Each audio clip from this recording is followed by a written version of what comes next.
Hello and welcome to Girl Awakening YouTube. I'm Jo Hendy. And I'm Amanda Parker. Enjoy this episode of Girl Awakening in all of its vulnerable sacredness. And remember to subscribe and share.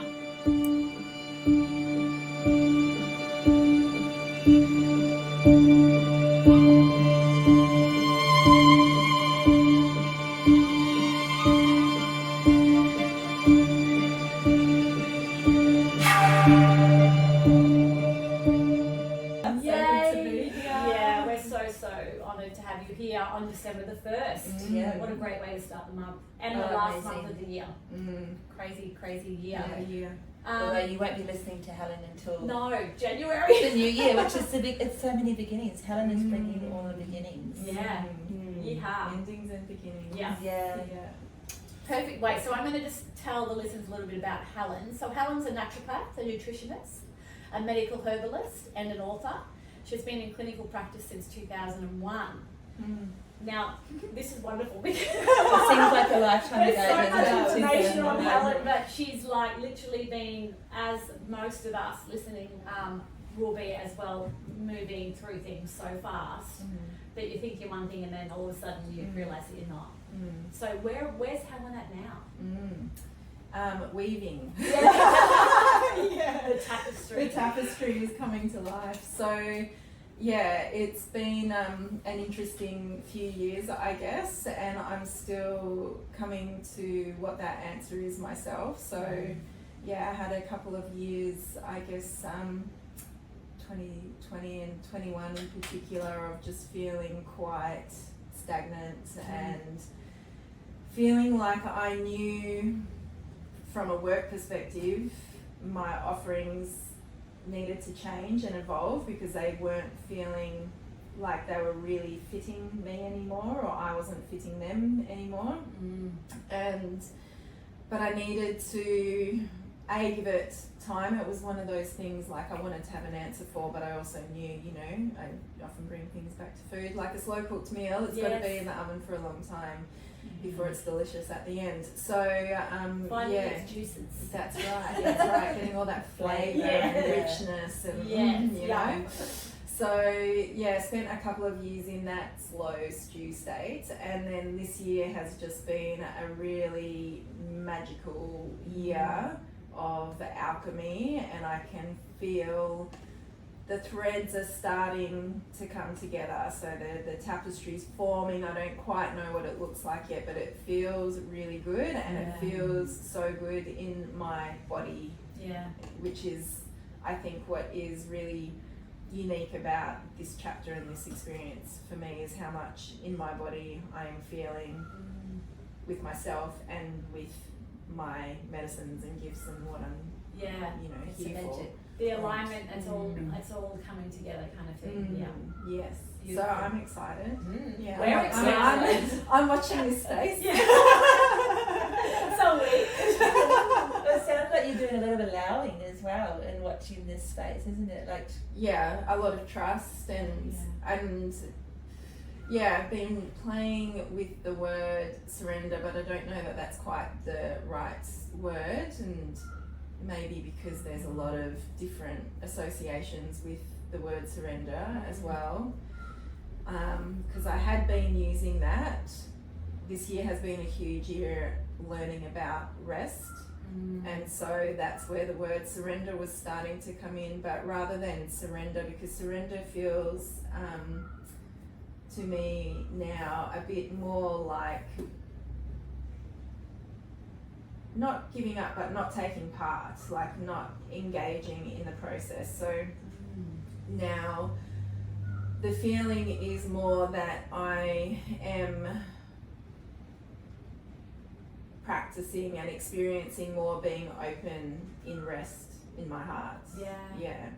And that is a space that provides and requires a lot of trust. That's really beautiful. So it is really around the allowance, isn't it? In all areas. And not letting go of needing to, do the things, work it out in your head or in my head,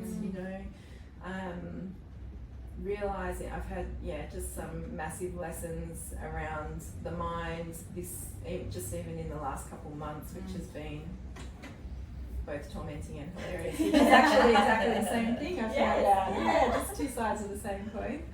So yes, that was a pretty hilarious revelation. Because to me, when you said surrender, like it's a thing. It's a big word for me too. So, there's a sense of like almost against your will sometimes that to make you get to that point where you have to surrender, let go. But when you go, as you said, go into trust and into that state of rest, it's like that word. Then you went into openness and heart. That's right. That felt really like in your own power, you're choosing to create space. Yeah, and can then engage from a point of rest rather than engaging from tension or just surrendering and laying back. Exactly. Exactly. I'm dirty now. I'm done. Tickle my tummy. That'd be nice. It would be.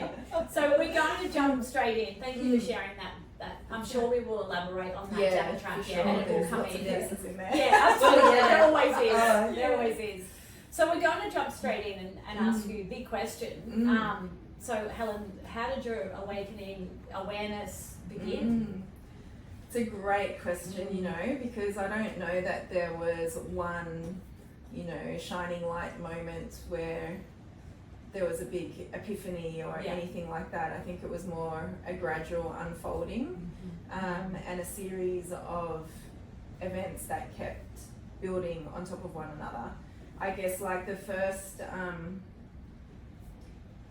thing that comes to mind is just, always being a reasonably sensitive human being. So having heightened senses of awareness of energy, space around me, from a young emotions. girl? Yeah. And then in my teens, I used to do a lot of hiking, and still to this day, love that. Just such good medicine. And one time in particular, at 14 years old, and I was terrified of heights, and went hiking down in the Budwings on the south coast, one of my favourite areas.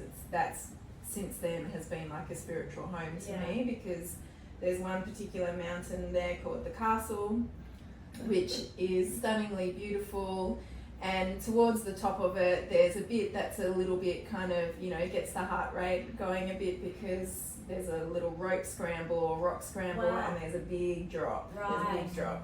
And so I was in tears going up there and really afraid to get to the peak, but at the same time I just knew I couldn't live with myself basically if I didn't. And I had beautiful support with me. This is at 14. And so then when I got to the top, and the view from the top is just stunning, and that land, like that area, you can feel it. There's a lot there. There's a very tangible aliveness there. And I got to the top, and I would say that was my first, God moment. However you want to describe it, God. But that was my first moment of, there's something bigger. Oh, that's so beautiful. I can feel that. It's not about the view, or it's not about any of that. It's about the feeling that you had that was something you hadn't felt before. And it's like, oh my God. Totally. Totally. So a lot of love for that land and that space, and then in my teens and early 20s as well, I went through a lot of depression. My body was inflamed. Just from a kid, despite my parents being wonderful and taking the best care that they could, I had a lot of immune stuff going on from 3 or 6 months old kind of thing. I tried to be this is a fun story. I tried to be born 3 months too early. And Mum had to be medicated and lots of bed rest for the remainder of the pregnancy, because back then that was a pretty critical Yeah, time. well, they probably have wouldn't have made No, it. they Right? wouldn't have had the, Yeah, technology. so managed to stay in the oven Good until girl. I was appropriately cooked. A bit longer. Yes, exactly. But what I didn't find out until 5 years ago was that when Mum went into labour, they were driving on a dirt road through that national park that I was just telling you about. Yeah, right? I was like, this is my stop. I'm getting out now. Yeah. I was like, how have I never known that? Especially when they know I love that area, you know. that's so I'm like, I can't believe I beautiful. never knew that. It freaking amazes me, these stories Yeah. that like we've spoken a few times about stories that come out many years later about our childbirth or what was happening in our parents' lives when we were born, or Yeah. and what an impact it makes on us. Yeah. That opening up of like, oh, okay, Yeah. you know, Yeah. it's amazing. So amazing. Yeah, beautiful. Yeah, so then I think, you know, where I was heading with that too was the immune dysregulation, the asthma, the eczema, the allergies and hay fever, the recurrent bronchitis and tonsillitis, Wow. pneumonia, They're all linked, shingles. aren't they? That was all Yeah. before I even left school, Wow. right? Yeah. So then I was fortunate enough in my teens to be introduced to essential oils. Yeah. And when my sister had my niece, like I had just been using them to make my own skincare and things like that. But when my sister had my niece, I was 15 and she was living at home again. And so I was like her second mum for a couple of years. And whenever she would get sick, I'd look up the book, get the oils out and be like, oh, she actually responds really well. Yeah. I was like, there's actually something to this. It Yeah. isn't just, you know, Yeah. we live all Pretty room smelling Yeah, stuff. exactly. And so, because, you know, I didn't grow up with natural medicine in my family. It was all very mainstream. So that really piqued my interest. And then through that, eventually I found out about naturopathy. And I thought that's perfect because I was a bit of a greenie and I've always had like a strong carer archetype alive within me. So that was like a really nice blend of the two. And so, by the time I was finishing school, I knew that that's what I wanted to go do. So as soon as I finished year 12, I moved to Sydney and started studying. And that whole process of A, studying, but then B, especially starting to work with people was a huge part of my awakening as well, because what I have since realised, you know, the less inflamed you are, the more tuned your antennas are, right? Wow. So having spent the first couple of decades in a bit of a fog as inflammation started to drop, and you become more aware of yourself, your environment. It's one reason why I love working with people with food, because I find it a great doorway of awakening, because people will start to realise how much of an impact that has on how they feel and all these symptoms they've had going on. And then they start to become more aware of, okay, so what's happening to in the production of that food, or where's that food grown and how is it grown? And like before you know it, you're looking into the environmental and economic and social aspects of what you're putting into your mouth, and that totally changes how you see the world. So I think that was actually a huge part of my awakening. That's so interesting, because I've just been listening to someone else on YouTube, and she talks about how our soils are totally effed up, like, and the soils that we have here, well, everywhere basically, are just so saturated with chemicals. And she said if we had the soil that we should have and growing vegetables, the vibration of those vegetables would be healing us in days. Like, and the meats as well, Exactly. right? Like we've got very domesticated meat, and we've become very domesticated animals ourselves, right? But we're not eating real vibrant foods. And I speak to anybody who has a regular or even has had tastes of eating a wild diet, where it's not just the same 5 veggies from the supermarket and the same 3 industrialized meats kind of thing, then there's a different vitality that you get from the food. And I mean, from a basic day-to-day and very accessible for a lot of people variety of that, is just going to farmers markets, for example, instead of going to the supermarket. There's so much more vitality and aliveness in those foods that have been picked fresh, and the people who have picked them are there handing them to you. The joy of that exchange as well. I love that. I love markets. Me too. It's like water for chocolate, isn't it? It's that whole thing of like the love vibration all the way through to when it's going in your mouth. Yeah. It's so interesting. It's just another aspect that we've shut off. Yes. You know, that we've gone, oh, it's just food. Yeah, like how can we just do this more efficiently and get it done so that we can get on with getting on? Commercialisation. You know, so we can go be busy doing something else. Fast food. Fast food. We're not going to waste our time right now on that. I'm sure we there's all people know out that. there that are doing amazing podcasts around that, which I think most of our listeners would be aware of. Yeah, exactly. So you're now a teen, and you've finished school. Started practicing, and funnily enough, you know, as much as you learn a lot of theory, obviously, when you're going through uni, you can go, yeah, that's interesting, and it's a piece that I still don't know how I didn't piece together at the time, because often when you're studying about all these different diseases, you're like, oh my god, I've got all these different diseases, but somehow 2 and 2 didn't get put together then when I did actually have symptoms, and so it wasn't until I actually started seeing patients and they were coming to me and like, what's the reason that you're here? I've got these symptoms, and I was like, oh, I've got those symptoms. But I haven't thought of doing anything about that, because to me that was normal. Like that's what I had grown up with, so I didn't know any different. And it wasn't even like I was ever trying to be healthier, because I didn't know that there was a healthier or a different to feel, you know, so wild. Until I started feeling it, and then it was like, oh my god, I can't believe I felt like that for so long, you know, whoa. And I get really passionate when working with kids or teens these days as well, because you can see so many are like inflamed or grey or dark circles under their eyes or like just not vibrant, right?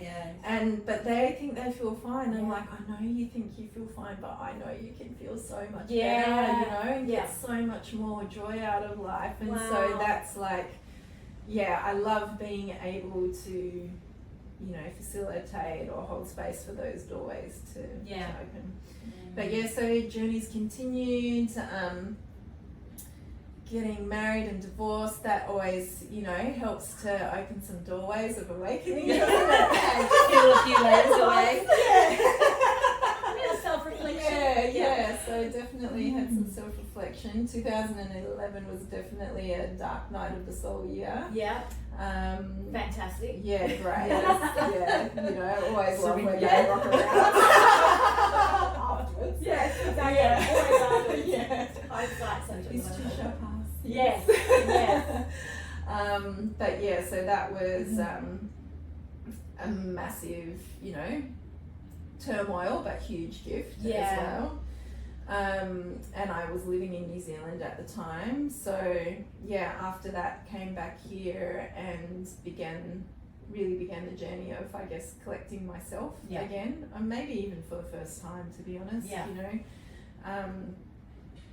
bringing all these parts, and so since then, like, I've had a, you know, pretty extraordinary ride overall, and none of those things would have happened if I stayed, you know, in the relationship I was, or in the country I was, or you know, so, and at the time making changes was terrifying, but it was, again, just that trusting. I don't even need to, it was kind of like the whole GPS thing, I don't need to know the end destination, I just need to know the next turn or the next step, you know. And some days it was just put your left shoe on, put your right shoe on, okay, pick up your keys, okay, get to the door, go around the corner, that kind of thing, to alright, move back to Australia, okay, how am I going to do that? And, you know, don't worry too much, but just get there, okay, do that. And then within a week of getting back, met Pete Evans, and then I had clinics going over here, 2 clinics, and then we were doing the Paleo Way tour, and then asked to co-author a book, and then things just kept like growing, and Wow. yeah, so there was just so many big gifts waiting over here Yeah. to come back to, so that was really beautiful. Yeah. It's just It's a from huge affirmation, isn't it? That trusting and putting your shoe on, picking out your keys, that it's possible, isn't it? Totally. That it's there waiting. And it's the only way to go through it too, right? You can't like get around it any other way other than, you know, trudging through surprised. it. Well, you can try. You can You try. can try, yeah. Yeah. That's what I'm loving about And then hearing. it just comes and bites you on the Yes. ass later on. Yes, Yeah. absolutely. And I'm loving just listening to you and how you've listened to yourself. You know, you've kind of just gone with whatever's come out next. You know, I'm going to do this. I'm going to go down here. Even as a team with the oils, like there's a lot of awareness in that in itself. You know, where a lot of girls would be caught up in so many other areas at that age. You know, boys and drugs and parties and all of that. But it's like, you know, your awareness was quite strong even at a young age. Yeah. And we were listening to that, which is really beautiful. And I think just listening to that is probably the biggest superpower Yeah. as well. And they're not only listening to it but acting on it actually, because I've had a few significant lessons of listening but not acting Yes. accordingly, and it's like, okay, yeah, the actions need to match. Yeah. Otherwise, you'll know about it. Yeah. Yeah. Absolutely. So when did you first notice, you probably answered a little bit of this, but I'm going to ask anyway. When did you first notice the shift in your thoughts about the world around you? Like, did you start to become aware of, oh my God, I know you talked about food in that aspect, but was there any other areas that you were starting to wake up to and go, okay, that's not the way I thought it was? Or because I know Pete, we brought up Pete. I know Pete too, and I love, he's pushing boundaries and he's waking people up. Totally. Was he a big, like, was he a person that's was waking you up in that area, or were you having conversations, or was it you? Yeah, so he's been a gift in many ways. I'm going to rewind a little bit though first, because I've never really thought about it in this way before, or never really asked that question of myself before. So, but I even remember like in primary school, and I went to Catholic primary school, and parents are Catholic, and we go to church, and I just even remember standing there going, what are they doing? Like everybody is just droning, like what it felt like, it might not have been the case, but what it felt like to me at the time was people mindlessly reciting songs and prayers. Yeah. And doing the actions of standing there and sitting there, and there might have been some actual prayer, but it didn't feel particularly embodied or yeah. So potentially from quite young is what I'm thinking of feeling, and then there's been, I guess, again, lots of things over the years. One thing that many things I'm super grateful for Pete for, but one thing was just really getting the practice. It's funny because, again, I didn't know who Pete was before I met him. Grew up without a TV, never had one as an adult except for watching DVDs on or stuff like that. You know? So that's pretty cool in itself. Yeah. And I remember being in New Zealand still, and my sister messaged me and saying, oh, Pete Evans is all over the newspaper for activating his nuts. And I was like, who's Pete Evans? And she goes, he's a chef. And I said, well, I don't know who he is, but I like him. Because if he's talking about that, then he knows what he's talking about, right? And when I was in New Zealand, I used to come over to Sydney every couple of months to see patients still over here for a week at a time. And I would stay with friends, and they're like foodies, and they'd be watching all these cooking shows, and I would be at their place and I'd go, I really wish there would be a celebrity chef who would take on real food. Wow. Yeah. And because I would say, imagine the reach that you could get. Imagine the message you could deliver. Look how popular these shows are. Anyway, unaware of the backlash. Yes, exactly. Unaware of what I was signing up for.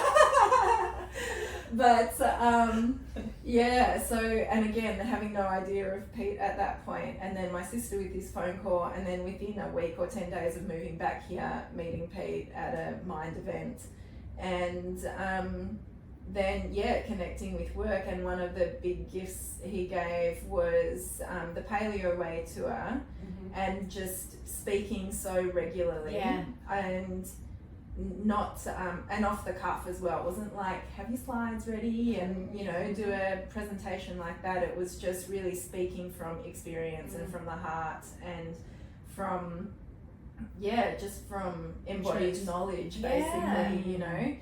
And that was a huge gift for me in I guess building confidence in myself and belief, and realize, and not making it about me either. That whole thing of, if there were any moments of anxiety, like it's not about you. You're there as a conduit to share stuff that's going to help other people, hopefully, but it's not about you. And so that would help. And then writing the books with him was a big gift as well. Like Baba Yum Yum was a very stressful gift. Oh my gosh, I remember.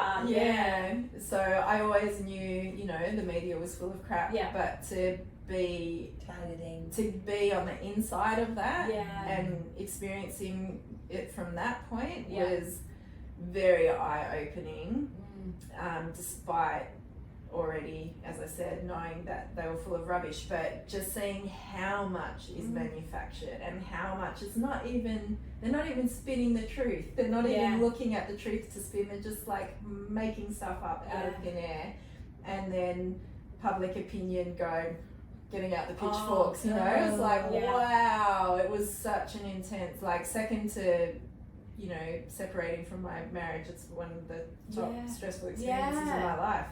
Well, especially when people are lying blatantly. And we were all three of us, getting threats of different sorts. And so there were quite a number of times where we would get together and go, do we just throw the towel in on this? Wow. Yeah. But that was more when we were in our head, and the fears of that's what they repercussions would come in. Yeah. But whenever we'd sink into the heart and go, actually, this is needed, it's a no-brainer, literally. And so we continue on, and that helped to face the storm.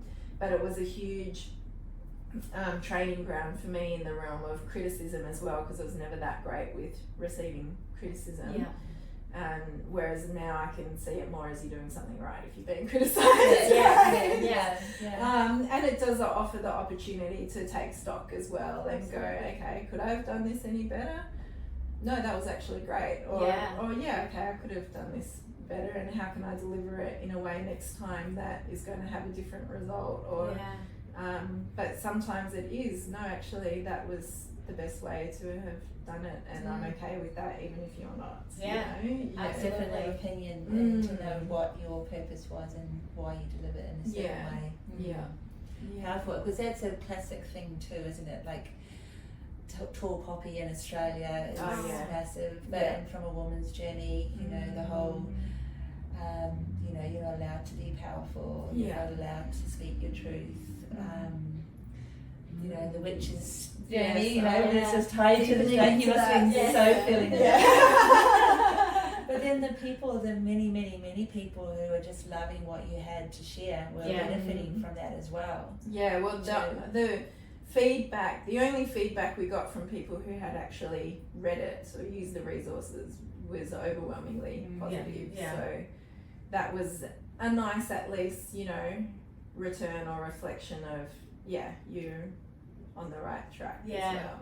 So. Well, thank you. Thank you for following through. My pleasure in hindsight. I'm sure there's many people that was like, thank you. Hindsight is gold, because that kind of leads us into the thing of, like, in this journey of awakening and, doing what you're being called to do, like being open to that, was there people that you left behind in doing that? Or things, yeah. Good question. I don't know. Like, see, this is one thing with me as well. I've always been quite independent. Yeah. Like, pathologically so at times, not necessarily a good thing, note to self. So I don't think there was some challenging relationship interactions, for sure, that brought up stuff. Around your beliefs and their beliefs and stuff like that. Yeah, more family related ones. Yeah. But aside from that, no, like I'm really lucky in terms of when I moved to Sydney. So I moved to Sydney when I was 17. I went to school in Canberra. My first 3 years were in Indonesia. In Canberra, I never really felt at home. Like it didn't feel like my people. In Canberra? Yeah. That's really strange. I've been so I was looking at you like Canberra. Yeah, wow, that's a massive shift. Yeah. So it didn't really, it didn't feel like home and didn't really feel like my people. No offense, Canberra people. I love you all. Yes. But for me at the time, it just didn't feel like my place, I guess. And so when I moved to Sydney, I had like a clean slate, and all the friends I have, I just love my friends so much, you know, like I've got such an incredible community, both close circle and wider circle, and so I don't feel like I've had to go through what a lot of people have had to go through in terms of culling relationships to remain aligned and to maintain boundaries. So from a friend point of view, like I've had so much beautiful support. That's nice, because I think by the sounds of it, you've had quite a beautiful upbringing, really. Like when you say no TV and all that, like a lot of people grow up. I'm so grateful. That's so such grateful. A huge thing. And that's very powerful in itself. And I know that sounds kind of weird on TV, but oh no, it's huge. And I think especially now because there's screens everywhere, like whether it's phones, computers, TVs, whatever. And they are so addictive, you know. Absolutely. And I really, so invasive, and they really do shift perspectives a great deal. So I think that's probably had quite an impact on my worldview too, because even pre the last few years, which obviously the media's been, you know, next level. But even pre that, it was really bizarre when, you know, I'd be in a waiting room somewhere or out somewhere and a TV is on and you see the ads and you're like, wow, do people really, like it just seems so brainwashy and so false. And it's like, wow, do people really believe that? And then in the last few years, that's just been emphasized even more, and now it's like I can't even, it's hard to comprehend the investment of energy and time in that. But then if you don't know any different, you don't know any different, you know. So people are not realizing the impact that it's having on their moods, their thoughts, their behaviors, their beliefs, their perspectives. Keep going. Everything. All of it.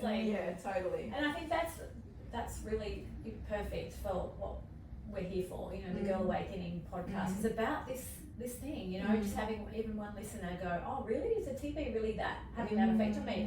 It is. You know, so much so. Keeping you disconnected, distracted. Absolutely. Disorientated. Telling you what to think or feel. Misinformed. And when you were talking now, I literally went, and this so relates to the rest thing that you've been talking about. You know, it's like there's no rest in that world whatsoever. Oh, gosh, no. Because their goal is to keep your mind in overdrive.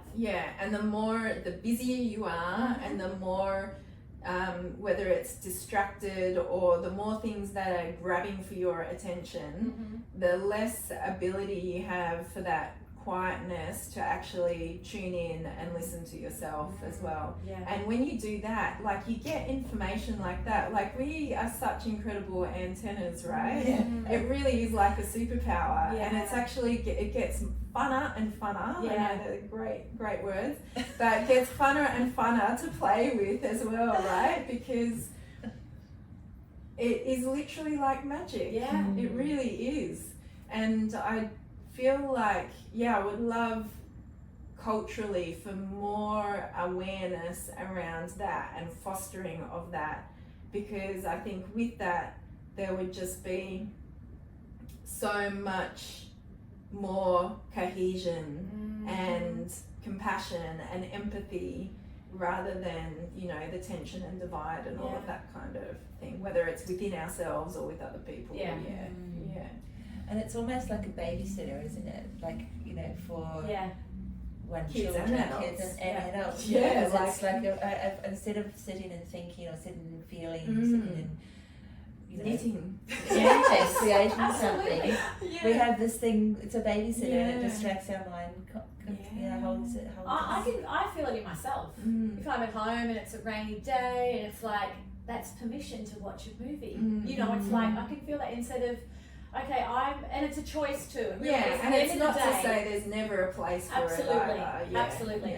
But if you're choosing to awaken and to, you know, go into this area, then you have to be wise about the decisions you're making around what you're you're doing to watch as well. Absolutely. Like I've there's something in me, and it's only been in the last 12 months where the whole violent movie things, you know, that you know, my boys have been into and love watching. I just say, oh no, that doesn't feel right to me. And I know it's a movie and there's actors and all that, but I know exactly what you mean. there's something that doesn't feel right even watching it. It's really interesting. I feel you. Yes, that's a big one. So that was one of the things that you've noticed, you know, that's happening around you, that you're waking up to around in the world, is this. I mean, you obviously always have been, because you've had no TV and all that growing up, which is so fucking fantastic. Like literally, create so much space, doesn't it, to be Yeah. creative and Out to exploring. Yeah. things. So I know there's layers of this too, you know, on waking up and noticing other things happening around you. Is there any other areas that you've noticed that haven't been or true to what you've thought? Like, this is great because we've talked about the food and the soils and all that. We know all that, and then we've looked at the media and all of that. Well, we talked about the soils off. Oh no, we talked about the soils. So we did. But I'm just getting distracted by Helen's smell, because she smells amazing. That's good. Essential oils, like, you know, it's a language of its own, isn't it? Like, totally.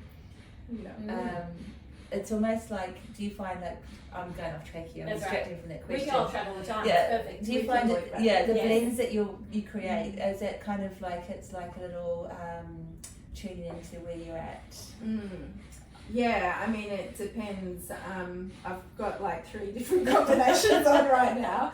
So I make up my own body oil with, you know, castor oil and jojoba oil, and then some of my favorite essential oils, which is a combination of, you know, and it changes throughout my life depending what stage and phase I'm in.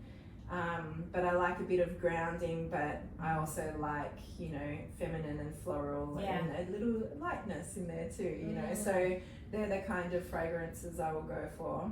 But then I also, a friend gifted me a beautiful roller, which I love the smell of and I find quite grounding. And then another dear friend of mine has an aromatherapy company, 28.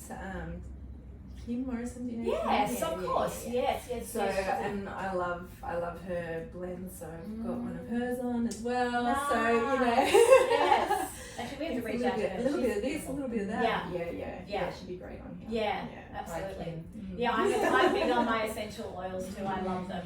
And literally just talking about that, because they obviously have vibration, and that's, you know, why we use them and why we feel drawn to them. But I was thinking back to when my kids were little, and this is going to be probably controversial, I don't really care, but around the vaccination thing, I wasn't too aware back then, but I was kind of feeling different things, and I just felt like, well, I don't want to do that, you know, and so what are we going to do? So there's that intuition. Yes, coming in, and you don't know it at the time, but I remember going down the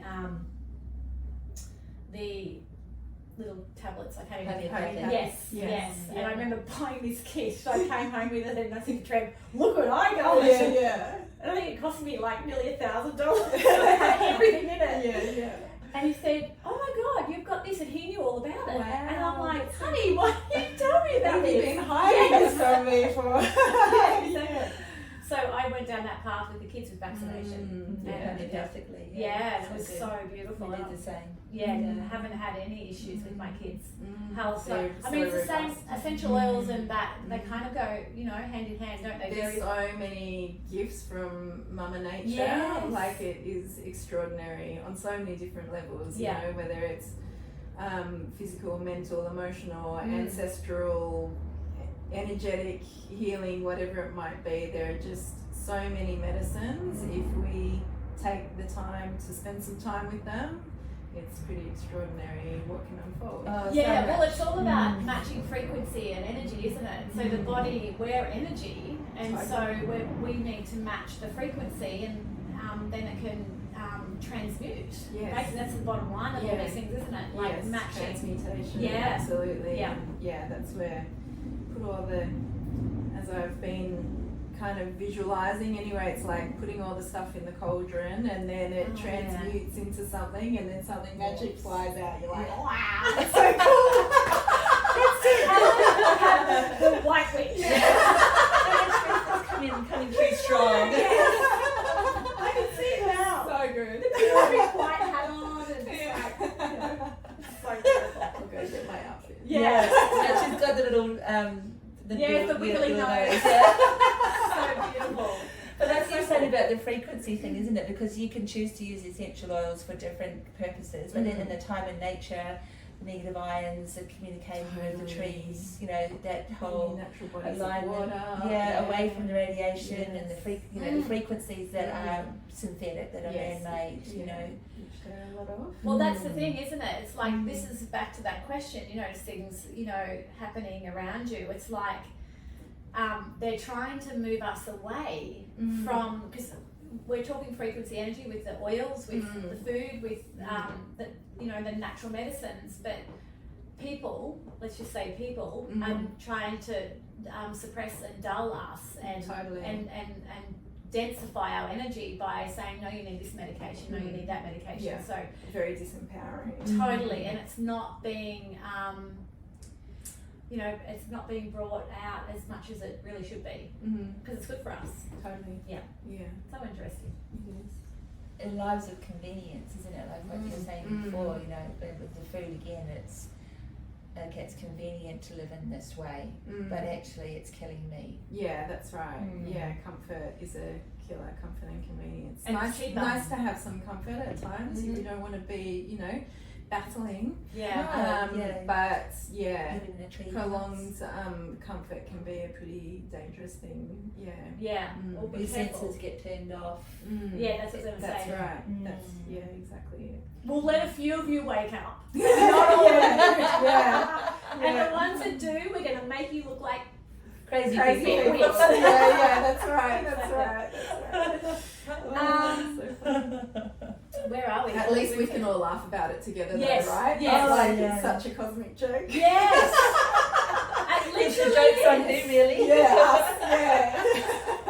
That's so beautiful. Yeah, that is so true. Yeah. It's on everybody. Yeah, exactly. It's just we're all at different stages, and that's all it is. Nobody's below or above. Or Oh, God, no. Yeah, it's The an moment interesting you thing. think you're above, you'll be knocked down Yeah. pretty quickly Yeah. and be like, oh, humble pie. Yeah. Stand the same side, isn't it? Okay, Yeah. I've got to my happy place. Yeah. Chaos. Yeah. I'm enlightened. Woo!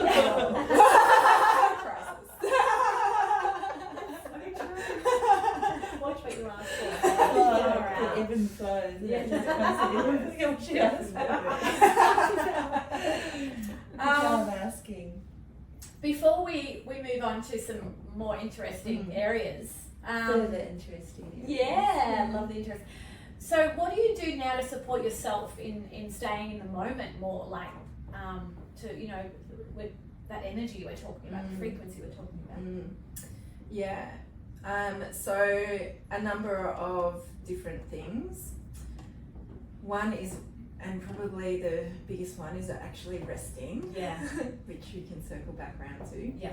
But other things are things that really help me to get back into my body, because I mentioned, can't remember if it was before we started recording or afterwards, but realizing my propensity to dissociate or abandon myself, and how readily that can happen, where I really didn't think that was the case. Can you explain what that means? Like, what is it that you do? And is it, So, what is it that I do? So, for example, with abandoning myself, it could be I'm in a process, I'm either in a task or having an experience, and I've got to move from here to walk or drive over there. And I don't really want to leave what I'm doing, and I'm going to come back to it. But so I had an experience where in the mind it went, okay, well, we'll just put a halt on that and then go do that, come back, and then get started again. I was like, oh, I just totally left myself in that moment, right? Just dropped myself on the roadside while I went off and did what I needed to do to come back to then be with myself again. And then I had this experience of, okay, what if I actually take myself with me on that journey, you know? And so really practiced, I could feel it in my body, like it was this left and lower side of my abdomen where there's been this tension, like probably most of my life. And I could feel that tension, a result of it being abandoned, of like myself being abandoned. And so I was literally just hands on belly and like, I'm taking you with me this time. I've got you. And there was that sense of like little Helen was being. I was going to say, It's like, it's all right, you're safe. I've got you. I'm taking you with me. You're not going to be left. And so then I went through the task that I was doing, really mindful to make sure that I stayed present with myself. And the interesting thing is that changes the pace in which you do something as well. There's then less speed and rushing. And it's what when my spiritual mama, my Karima, was reflecting back to me the other day. It's like finding your actual pace, because so often we're living through life at a pace that isn't our own, that we can't possibly stay present to ourselves in that pace. So I guess the not abandoning myself piece is like staying present to all parts of me, and simultaneously being able to hold that, simultaneously being able to hold myself and presence of myself, while being aware of what I need to do or what's going on around me, rather than just doing what I need to do and getting activated or anxious or just alert by what's going on around me and forgetting to tune in with what's going on in me, kind of thing. So being able to hold both of those things, Does that make sense? That's so beautiful. That's very, very powerful.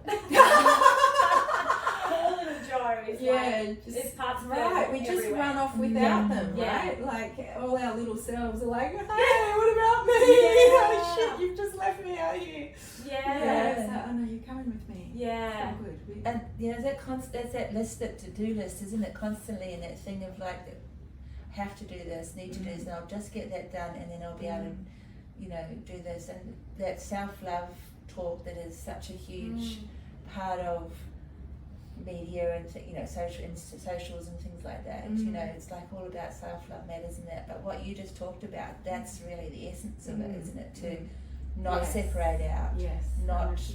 Compromise by being split person. We're all split personalities. Totally. And that's the whole thing, I guess why I love the word embodied as well. And it's the name of my clinic is Well Embodied, and that has lots of layers of meaning. But we have so many parts of ourselves, and like I mentioned before as well, often they're all very compartmentalized in different areas of life, and will only connect in with any one of them at particular times rather than actually integrating all those parts into ourselves, so that we can have like a full experience of who we are at any given point in time. And the thing I'm getting to is back to that rest thing. Yeah. It's like, I can feel that in that moment. It's like, rest is fascinating. Yeah. I'm still like wrapping my head around it, ironically. The head struggles with it because obviously the mind is just so used to like doing and ticking things off the list, and how do I know that that's done, and you know.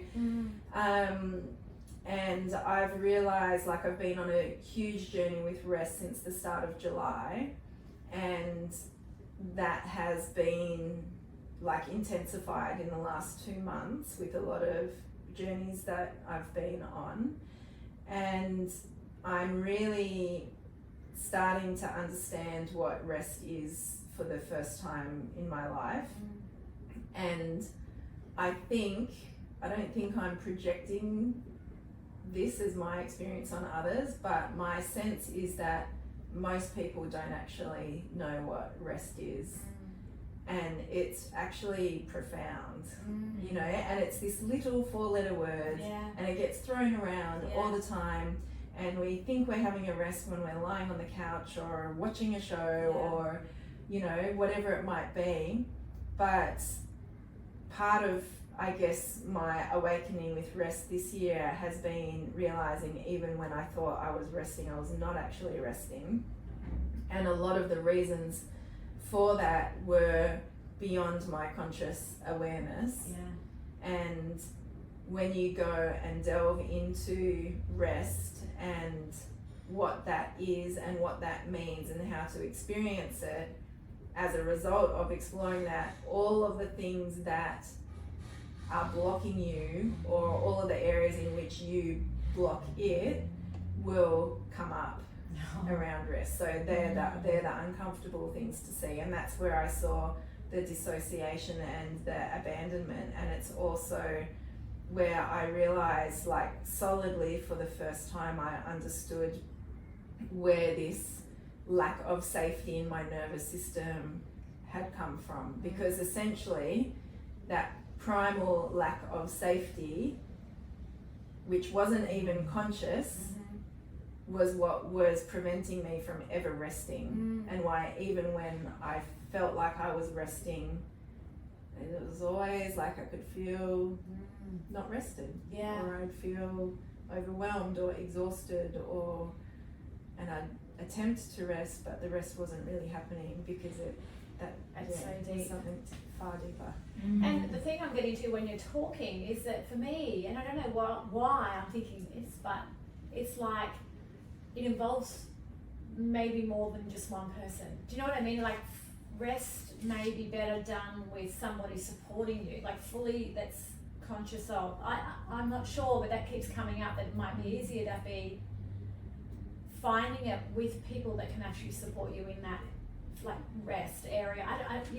And I also get, like, so many aspects of ourselves spiritually have gone out, you know, and is the full rest bringing all of the aspects of us? Totally. I think full rest is bringing all aspects of us back in 100%, because when we bring all of our aspects back in and we can actually be fully ourselves, that's when we get a sense of safety and belonging. When we're with other people and we can be as weird or quirky or bizarre or whatever as we are, and we're loved for that. And I had a really beautiful experience of that recently with the Wilderness Solo I was on. This year I've been doing Jane Hardwick Collins' 4 Seasons journey, which is a year-long program, and total magic, recommended for any one woman. part, because I was a little triggered with one that I saw on your Instagram, which is a laughing one. Did you do something to do with laughing? That was at another retreat down in Jindabyne. Yeah, so I looked at that and I was like, I would find that confronting. I did. Yeah. I couldn't do that. You know, like, there's all these people just hysterically laughing, and I was laughing watching it, but I was like, I don't know whether I could do that. Yeah, you totally could. You got to invite the Dalai Lama. He can do a belly You laugh. just got to go that. I don't care. What's the line for this podcast? No fucks given. Thanks to Helen Padarin. Yeah, you've just got to, the more, and that's a really liberating, line to remember, is no fucks given, because the more that you can care less about what other people think, and that is so much easier said than done. Absolutely. But that is a really liberating place. I heard someone talking about... There has to be love in place though, doesn't there? When we say no fucks given, it's like you don't just do things to take people out. So recently I heard someone say about Dave Chappelle, I've never met anybody who cares more deeply and gives less fucks. And I was like, that is cool. great. Yeah. I love that line, So the deep care is there. Yes. But the others' opinions, not so much. Absolutely. That's the holding space, isn't it? Yes. We're attached to others' opinions, and that holds us where we're not often meant to be. Yeah, totally. Yeah. And again, it's all a practice, right? Yeah. It's not like you learn these things and then you get A+ every time. It's just like, I did that again. Yeah. But I'm aware of it. I think we're coming more into that space where we're becoming more allowing of others to be who they truly are. I feel like we are. So. And that's one thing Pete Evans would often say as well when we're doing the tour, we're so caught up on fitting in, and he was all about fitting out, and I really love that. Like, if you want to belong, fit out, don't fit in. Yeah. Because if you're fitting in, you will never actually feel a sense of belonging because you're not actually really being yourself. Yeah. Whereas if you just be you, that's when you're going to get that sense of belonging, which from my conversations with people is something that a lot of people are feeling a lack of in this culture, People all around us, apps all around us, social media all around us, feeling really alone. Yeah. Gathering in person and being unapologetically yourself and like really learning as well to appreciate other people's quirks and like how fun that there's all these different colours on the palette, rather than just, the primary colours. Well, that's the first lesson right there, isn't it? Because if you're not being yourself, how can you allow others to be? Exactly. It's like totally. You have to go the whole spectrum. And it's a huge other area, but that's like the whole queer movement and the LGBTQ, it's like that's all about really trying to just, it's about just expressing yourself as you feel true and finding that and part of that journey, but it's quirkiness is a gorgeous word. I love quirkiness. Yeah. Well, I think we are trying to be too cool or serious or like we've got it all together all the time, right? No, absolutely. And we still haven't. It's like we get to one level and we're literally, I know you get to the top of one level, but it's actually the bottom of the next. It's like that's right. Exactly. It's an adventure, it's such an adventure. It's never ending. And adventures aren't always easy, but I've always loved adventure in the outer world, like with hiking or caving, climbing, whatever it is. But the adventure of the inner world is the biggest adventure of all. That's for sure. This is a beautiful segue right now to jump into the next phase that we want to talk about with Helen. Yes. Did you want to ask the question? That sounds very exciting to me.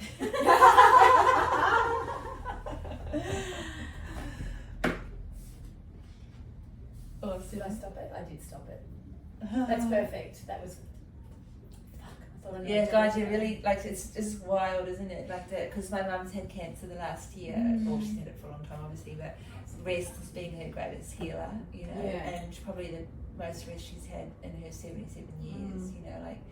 Now my daughter she's just a goer, and she will just have every now and again a week where she just needs to lie around, rest. And it's a physical calling sometimes of being sick or.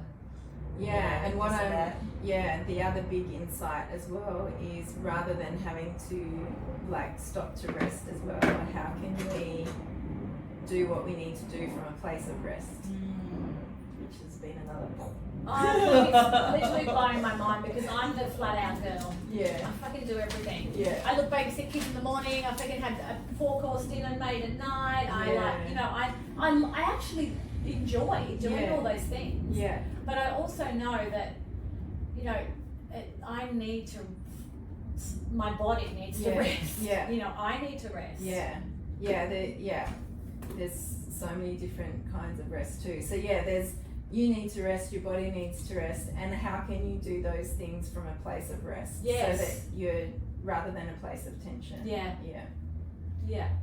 Yeah. It's funny. I don't feel tense in those moments. Some moments I do. Like I absolutely do.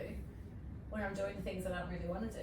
That's the one usually, isn't it? But when I with my grandkids, I absolutely love being with them, and I'm flat out the whole time. I don't sit still. Yeah. But I love it. Yeah. Because they just bring me so much joy, and they're so fucking funny, and I just end up laughing. And afterwards, I leave and I don't feel exhausted. I'm like, I feel alive, and I'm like. Trey goes, I don't know how you do that. And I'm like, either do I half the time, but I get so much joy from it. That's beautiful. Yeah. So how we're going to phrase this I was going to say, how do we end? This is a great segue into, because we went from, my head was going, everything was going all these places. I hear you. Yeah.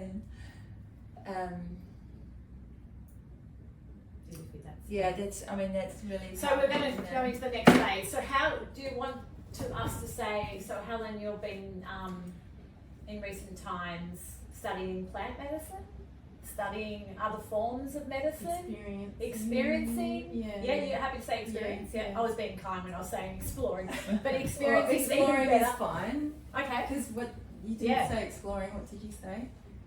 I said was a different word. So let's say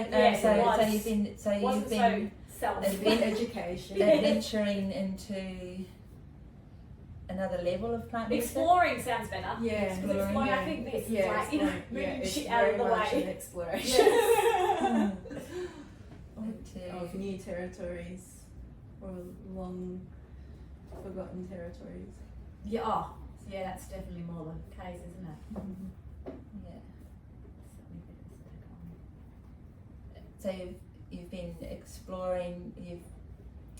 I guess lately, you've been deep diving or taking a deep dive, exploring with some plant medicines, something like that. Yeah. So we're going to let you just talk about it. What you've been. Like it's in your hands, honey. So you've been deep diving, exploring into new territories, long forgotten territories, and learning a whole new world or language of plant medicine.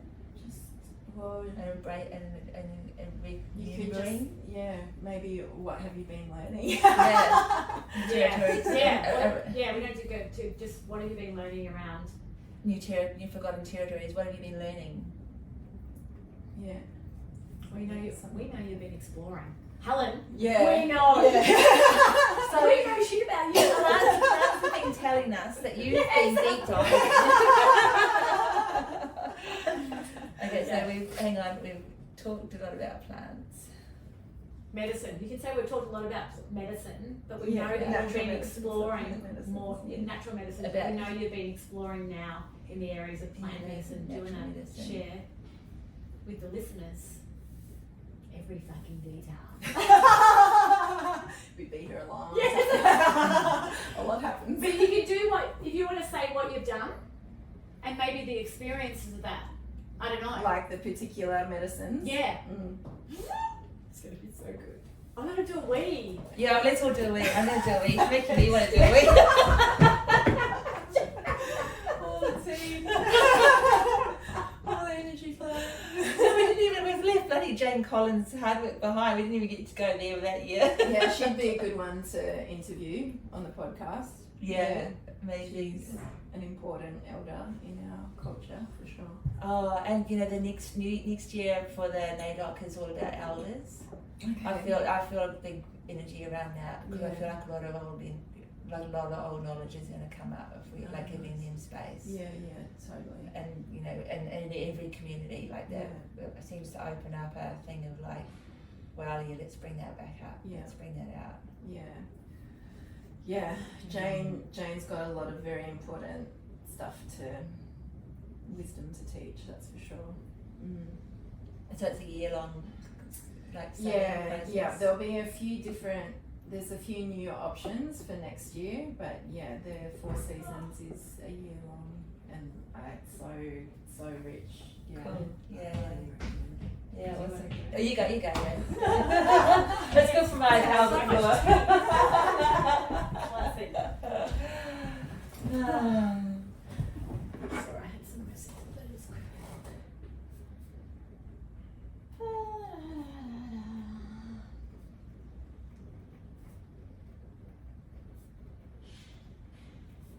Two calls. It's my husband.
Alright, so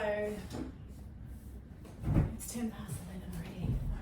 Yeah. Where's that time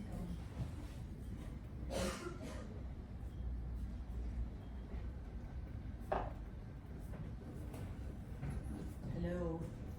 gone? I'm just checking.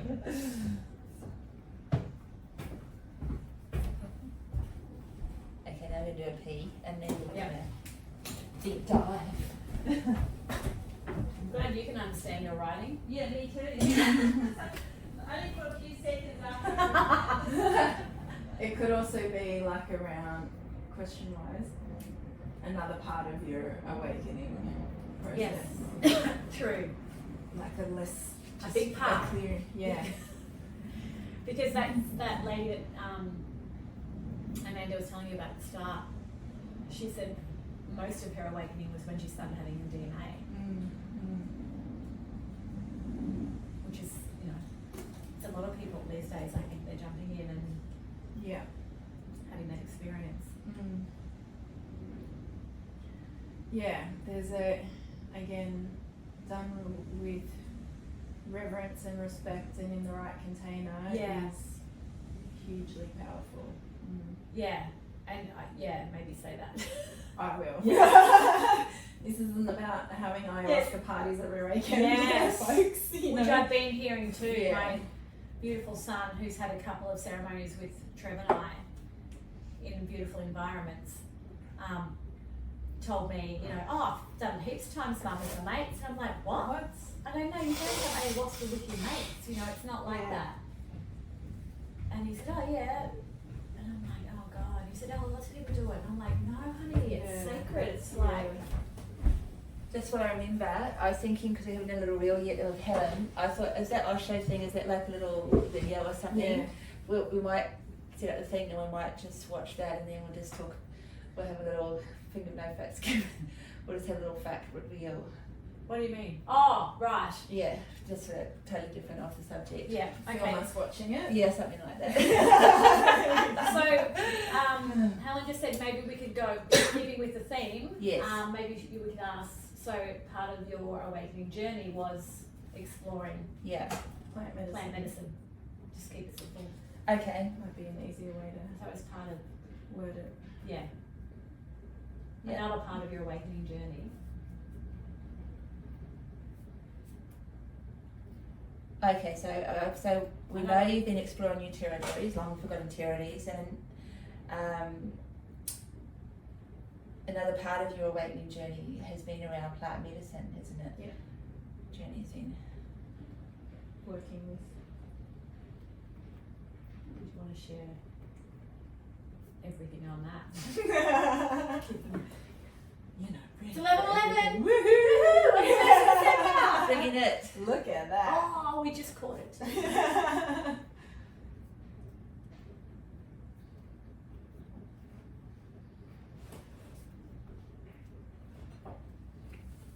Ready? Okay, cool. You know what you're saying? Okay. And Yeah. so that means today's date. First, Of the 12th, 1, 22. 1, 2, 2, 2. Yeah. Yeah. I thought there was 3 ones in there. So Lots of it's ones like and lots of twos. Okay, are we ready, girls? Mhm. Okay, we're back. So, Helen, we've talked a lot about healing and your awakening process so far, but another part of your awakening journey has been around plant medicine, isn't it? Yeah. Do you want to share a bit with our listeners around that? Happy to. Okay. Oh gosh, well, you know, like I was saying before as well, it's just, it blows my, I was going to say mind, but it blows my heart. Yeah. Just how many gifts and medicines Mother Nature has provided us, and just if the calling is there to explore some of that, then I highly recommend searching out and feeling out a space in which you can do that, where there's a lot of reverence and respect and a very safe container to do that in. So these, there's many medicines to choose from as well. I have had some experience with plant and animal medicines, so frogs and toads and Yeah, vines. forgot about that. Which one should we start with? Yeah, that's right. And here I bought some in today. Yeah. She hasn't Or realised. after the episode.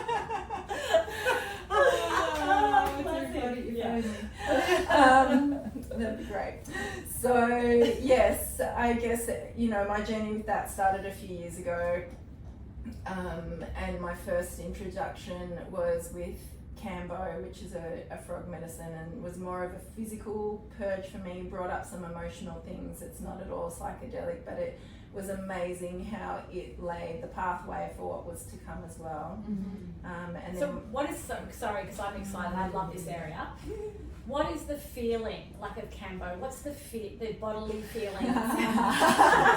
unpleasant. The physical feelings of Cambo were heat, a lot of nausea, like period pain. It felt like for me, I was purging both ends. Yes. It was a good cleanse. Yes. I was sitting on the toilet going, oh, my mum would be so proud of me. Doing great Is that really? Bless her. Oh, she's been sarcastic. Yes. Yeah. So yes, So quite intense. it was quite intense, and it's over fairly quickly. Like, it's quite a short journey. Okay. And when I was experiencing it, as I said, it felt like really severe period pain, which I hadn't had for many years. I used to get very severe period pain in my teens and early 20s, to the point of vomiting. And I guess that was actually one of my awakening experiences too, because it was through that pain and not wanting to take painkillers unless I was like at work and absolutely couldn't get away from it. I hated taking any medication, so I would be working through the pain by meditating, basically. So it really taught me how to meditate, and it brought me to altered states as well, because anybody who's been through severe pain knows that that takes you to altered states. So I was having Cambo and experiencing this again, and I was like, I don't need to do this. I've done this so many times before, And so my feeling was I don't need to do that again when I came out of it. But then what happened, and what often happens with Cambo apparently, is that it's in, say, the days and the week afterwards that the emotions and the energies will come up. So it's like an integration process kind of thing. Yeah, well, or a slow response. opening. Yeah, it's a very cleansing medicine. Like literally, it goes through your lymphatic system. There's even, you know, from a physiological point of view, research on it around cancer treatment and things like that as well. So it has a strong physiological cleansing effect. But yeah, emotionally it's slower. Yeah. But for me, it surfaced a lot of grief. Surfaced a lot of gratitude as well, but a lot of grief, and I wasn't really understanding where it was coming from until a month later I was over in the States and had my first psychedelic experience with 5-MeO, so I just went like straight to the deep end of the pool. Alright, let's go meet God. Yeah. Wow. Ready. Tell us about I was that. so ready. Oh, I was so amazing. ready. I also experienced ayahuasca for the first time at that point, but I didn't really feel mama then. But 5-MeO, I don't know that there's any way not to feel that. So. Did you research it before? No, purposefully didn't. Okay. I knew a little bit about it, and I thought I was going over there for ayahuasca. I was doing one-on-one work with a mentor over there. Yes. And so I thought I was going over for an ayahuasca ceremony, basically. And in the maybe 3 weeks leading up to that, I had been learning a bit about 5-MeO, DMT, but I hadn't looked into it a lot. I'd listened to a couple of podcasts. Yeah. But I was given from a friend a few books on it, but I purposefully didn't read it. Yes. Because I wanted to have my own experience when the time came and not be in my head going, oh, is this what's about to happen or going to happen, or why didn't that happen, or will that happen? So I actually am an advocate of not really doing too much research. Yeah, absolutely. Was there a process prior? Did you have to do anything? Like, I know, for instance, there's somewhere you have just some dietary restrictions for a few days prior. Anyway, so I hadn't mentioned this to this mentor of mine, but I got there and he was like, oh, I've got a surprise for you. I've got something special for you. Yeah. And then he told me, I was like, oh, perfect. Wow. So, it was, divinely orchestrated. Yeah. And that was like one of the best days of my life, really. And we had a couple of days prep together beforehand to just attune and get in rhythm and in sync and be in a good clear space on the day that we journeyed, and we journeyed quite a bit on that one day, and I tapped into the source of a lot of that grief. Aside from other things, tapped into the source of the grief, felt like I was literally vomiting from my uterus, which felt great, but there was a lot of grief held there. And then gave birth to the earth and turned into the universe, and then dissolved. Just that small thing. It was just like the most ecstatic thing I've experienced. It was incredible. Now, some people really don't have experiences like that. I've had a couple with 5-MeO. I love it every time. For me, it feels like going home, but a lot of people find that one of the hardest medicines. So if this area is something that interests people, I just really recommend tuning into yourself and which medicine is calling you, inviting you. Don't go, oh, that sounds amazing, or that sounds fun, or I want that experience, because every single journey is a different experience, even with exactly the same brew of the same medicine. And the medicine will meet you wherever you're at. Exactly. So don't base anything on my experience, basically. Well, some of the readings I've been doing, conversations I've been having have been around people doing a little bit of research and then going, okay, well, deciding, as you just said, oh, I want that one because of those reasons. But then, like a cannabis nurse saying, people coming to her for, specific requirements and this and that, and saying, telling her which one they want to have, and she's going, well, I don't really think that'll be right for you, I'm revising this one. And they're going, no, I've made up my mind, I want this one. And then 2 weeks later, how was that? Not, terrible. Exactly, and so that comes from making, making, a mentor is definitely important. And it also shows the difference as well, I believe, in making a decision from a point of reason compared to intuition. Yeah. Because and that's why the research can get in the way. Yes, you want to know, like, the reason I went to the States is because I didn't feel at that point in time, I didn't know anybody in Australia that I really trusted, had the history, the experience, the wisdom to hold space for that medicine, either of those medicines. Yeah. And so I forked out and went to the States because the calling was that strong for me. I'd had it for about 10 years before I even acted on it, and then it was like, it's time now. Yeah. That meal had been cooked and it was ready. That's right. And I was so ready, and I didn't, as I said, I might have listened to 2 podcasts on 5-MeO, so I knew it was a complete dissolution of the ego experience, and that was about it, but I didn't go, I want that experience.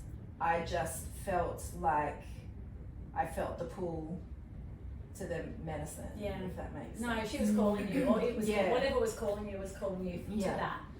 And to that point as well, that was preceded by 20 years of therapy and meditation. Yeah. It wasn't like, it's not I'm just going to rock up and do this. It's like, if you are doing work with these medicines, you need to have a healthy sense of ego, especially with something like 5-MeO, because if your ego dissolves, you need to know what you're coming back to when you're reintegrating, right? If you don't know who you are before you go into it, what's home? So a good mentor or shaman, or however, a good medicine person will only serve if they know and they feel and they trust that you're in a position to, so that's really important. There needs to be that responsibility from them. And maybe a good intention or purpose of totally, like with any of these medicines, setting is of utmost importance. The intention that you go into the space with, how the space is set up, do you feel safe in the space, do you feel safe with the person who's in the space with you, all of those things completely determine the type of experience that you're going to have.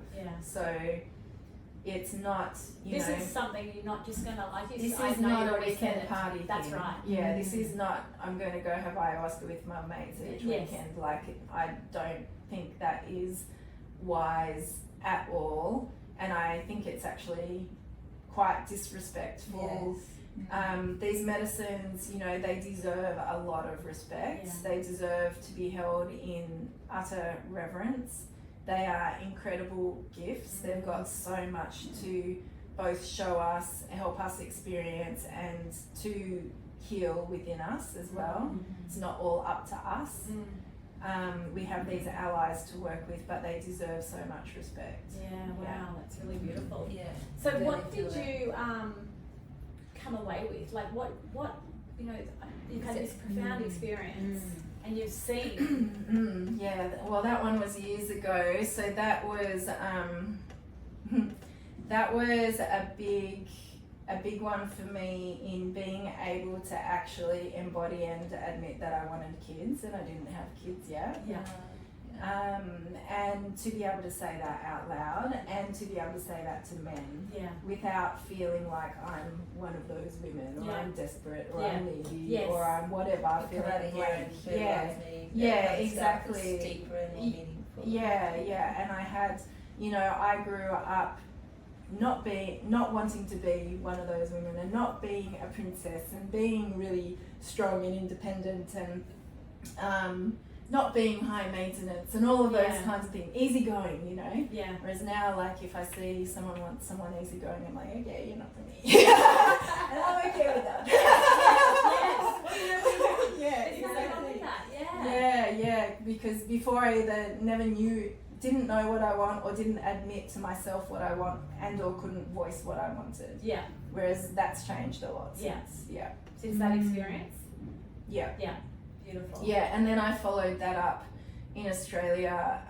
I did a process called Path of Love with Path Retreats, and that is like an initiation for being human as well. Like, look into that, and if you feel a pull to do that, I highly recommend. Basically, everybody does that. That's beautiful. Yeah. What was that again? Can you just Path of Love. Yeah. And it's by pathretreats.com. Okay. And they, it's an exquisite process. I used to say, I don't say that word often, but I'm saying it a lot more frequently lately, which is awesome. It's a beautiful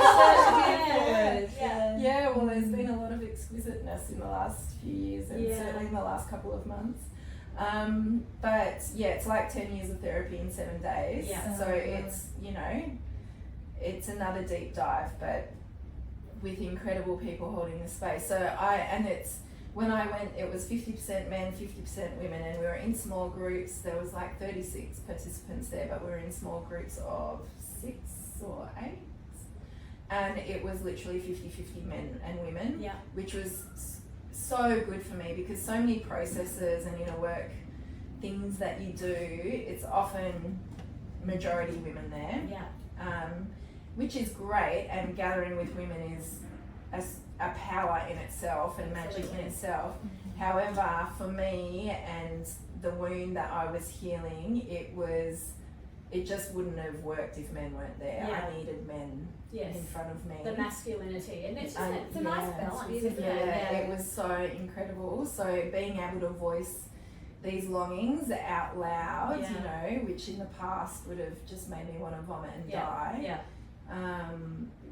Was huge. So things like that. And then I had a couple of journeys with ayahuasca over the last couple of years, and mushrooms, both assisted psychotherapy and more lately just my own exploration. And then now you're studying this path too, aren't you? Like, this is the area that you would eventually probably like to move into, where you can actually facilitate these for other people. It would be amazing to do that one of these days. We're going to hands up. But recently, this year has been a big deep dive. So I've been doing both the Shamanic Woman Craft course with Jane, which has been incredibly rich, and that's been intertwined beautifully with the plant medicine work that I've been doing. Wow. And the insights and the actual experiences, tangible, that then flow into my everyday life, have been extraordinary. I'm not one to say life-changing. It's been life-changing. Yeah, how beautiful. How beautiful to be able to have all of those experiences, like from one end of the universe, literally, to feet on the ground and being able to intertwine. And that, I think, is key. You know, it's so important that with all of this, you do have your feet on the ground, and you're not just exploring one avenue as well, and you've got support to integrate what you've been learning and experiencing, because without integration, you're just having maybe a cool or maybe a tormented experience, depending on the journey, right? Like, some journeys have been tormenting. They're not always fun. It does take courage as well to work with these medicines, because it's going to show you the things you haven't been able to see, or haven't been wanting to see, or didn't even know there was to see. You know? And sometimes those things can be really confronting. So it's not necessarily easy. And it's not for the faint of heart, and you need to have support and processes to embody and integrate what you've been learning. Otherwise, yeah, you're just kind of there for the experience. I have heard just with ayahuasca too that a lot of people say that she stays with you, you know, and the integration can go for years with her. Yeah. Which just and sounds I've so never beautiful. had such a tangible experience of a plant being or a plant spirit being present with me, like almost in human form, like this forest nymph or something. Yes, like, and she's been there, and there's been a few circumstances where I've genuinely felt like her saying, just stand back, I've got this. Yeah. And she's taken care of it in a way that I could not have conceived, but worked out perfectly for me. So And I was just beautiful. like, thank you. Like I didn't know how I was going to manage that situation, and I just was able to not surrender, but step back and be open to the magic of the support that was there for me. Yeah, and that's available even without doing ayahuasca. Totally. That's what's available. Totally. For all of us, if we're just more open and allowing. Because what I'm hearing is like such a separate, because I'm a plant medicine virgin. Yeah. And but experimenting with different things over the years, like just like cannabis and things like that. Like I would always get taken out, like because like cigarettes I can't smoke, nicotine, or just oxygen deprivation, whatever it is. But drugs and things that people experiment with, as you say, like partying and stuff like that, it seems to be such a endorphin situation that people go for, as opposed to this journey and this connection and the oneness, that feeling of being nurtured, cared for, the seeing, she's all those, so loving. She's so loving, regardless of what's being shown, even if it's not pleasant. There's a very different energy and experience to it if you're taking it socially. Like like anything, any of these medicines, like anything, can be used for awesome and with reverence and respect, or can be abused and adulterated, right? Whether it's the substance that is adulterated or the process that is adulterated, the ceremony, the experience of it, the delivery of it. So, and all of those things affect your experience of it, and you can go really outward with these things, or you can go really inward with them, and you can use them as like distractions as much as you can use anything else as a distraction, or you can use it to really engage in processes that will bring more awareness to yourself, basically. Anchor yourself into the areas that you need to be more anchored in, or however that was. So there's always the how, not just the what. It's so incredible. I love this area that you're going down, and it's so needed. Just experiencing my own gains, my own growth, my own evolution and embodiment from it, and then also seeing similar in other people's experiences as well. As I said, they're just such extraordinary gifts, so there's a lot in there for anybody who feels the call. And that's that last sentence you just said, the call. It's not for everybody. No, it's so not for everybody, and it's not something that you want to do out of a ego point of I want to be able to say I've done that, or this seemed like a cool thing to do, or I don't really want to do it but I know my friend wants to do it and so I'll do it with them, or like whatever version. You do not want to do it unless you feel within you a pull to do it. I've heard that she'll give you a whack if you're not supposed to, or she'll let you know, or she'll show you what you need to see. If you weren't meant to do it, you'll know about it. Yes. And you won't enjoy it. So it's about being responsible. That's Totally. bottom line. It's a very honourable situation, isn't it, to be in, really, because I don't know, it feels like the gifts are so great, but it's not all chocolate. No.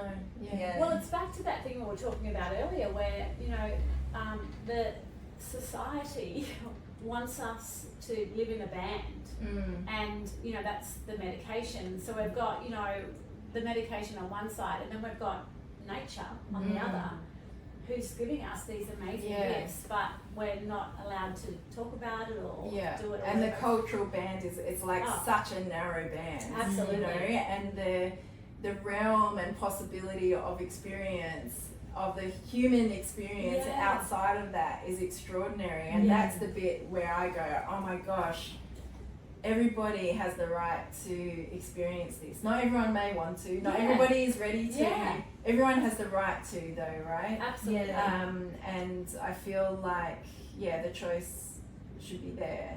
Yes, the choice is there. Because there's that verging on the exploitation of it, coming through with the way that it's moving into mainstream with psychotherapy and you know, all those realms, now medical clinics, all that type of thing. And with, you know, probably a lot of us have seen Gwyneth's Goop experience on YouTube.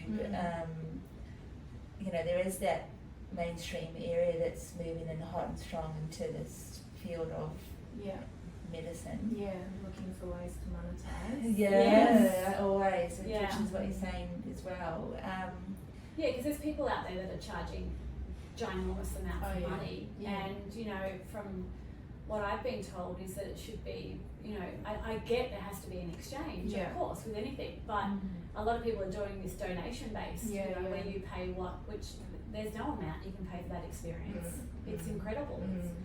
But it's becoming, people are using it to, you know, finding a way for it to come into mainstream, which is and I get it's kind of the light and the dark of it coming to mainstream. On one hand, it's good that there's more awareness, and, you know, even things like How to Change Your Minds, the book and the series on Netflix, great introduction for people who don't have any understanding or experience. What is that called? How to Change Your Mind. Okay, beautiful. It's Michael Pollan's, based on Michael Pollan's book. Well, he's got a book by the same name, and then there's maybe a 4-episode series on Netflix that goes through 4 different medicines. And because he's an experiential journalist, he goes and experiences all these things. But he's been, you know, very mainstream over the years, and his focus has generally been on food. And so the way he presents it, like, it is really grounded, down to earth, practical, like this is, and also goes into, like, this is the history of what happened in the 60s and 70s, and this is why we have the stigma around these plants and substances now. And was it actually to do with safety, or was it political? So he lays that out really well. So I think that's a really good introduction for anybody who's like brand new to the world and hasn't even really considered it. That's really worth a watch. Absolutely. Because it's not getting caught in the stigma trap. That's a big one, isn't it? Because there's a lot of, like you said, a lot of, you know, very powerful, very educated, intelligent heart people that are in this field that have so much experience, knowledge to share, but breaking through how to share that is quite a difficult arena, isn't it? You know, like everybody, I think it's not, so many people want to hear, like mental health today is just a huge issue, and this is such a powerful area of healing for mental health and understanding a part of ourselves that has been disconnected, turned off for so long, and how to bring that back into reality through plant medicine. And again, it doesn't function on its own. Like, even with the mental health side of things, how inflamed is your physiology? What are you eating? You know, all of those things come into play as well. So I'm very passionate about, it's not all physical, it's not all emotional, it's not all energetic, it's, you know, it's not all any one of those things. We need to bring in all of those elements for healing. Otherwise, you know, we see this a lot. There's people who are like, it's all energy and I'm just going to meditate and, you know, whatever, it'll go away. And I'm like, have you seen how inflamed your joints are and how much sugar is in your diet? And, you know, or like, you're never going to be not depressed when that's looking like that, Yeah. you know? Yeah. And then on the flip side, there's people in the physical realm like biohacking this and biohacking that and this supplement and that device and not looking at any of the emotional or spiritual Yeah. aspects of their being. And again, they are going to continue having health conditions and symptoms because of not looking at all of it. So yeah, bringing it all together, so Yeah. important. Nothing on its own. It's not nothing's a one-hit panacea. Yeah, no, I agree totally. That's what we're about too, Oh, like looking at all absolutely, yeah. different viewpoints. And yeah, definitely the viewpoints and the different pathways incorporate, in Helen's words, weaving that tapestry, isn't it? You know, putting it all together and Yeah. And that's what feels like really yummy and exciting, is feeling all those threads come together, you know, because throughout my life they've been, I guess, quite loose and strands have been flopping off this way and that way, and you know, or there was a little picture on the tapestry over here and a little picture over here but a lot of space in between, and now it's like all the threads came out and they're now all coming back in and forming a full picture, and I'm really excited to see what Where it that looks goes. like. So because when you explained that 5-MEO, I know we're going to experience that. For me was like dropping into that full picture, just the full medicine, mama, universe, the whole picture right there, the essence of that. Wow, yeah. I'm sitting here, take me there now. I think that's a really lovely way to finish up. Although we could, sit here and talk about. So many things. I know. I feel like we've barely scratched the surface. And I agree. I think there's so many places that we can go with you, which we will definitely be getting you back. Awesome. Yeah. Please leave some comments and questions if you have any to contribute to next time with Helen. Bring them in. But I will leave all of Helen's details at the bottom of the podcast. And thank you so much for coming in. It's been such an honour for Such a joy. Yeah. Joy was going to be the word I was going to use. Yeah. Such a joy. Thank you.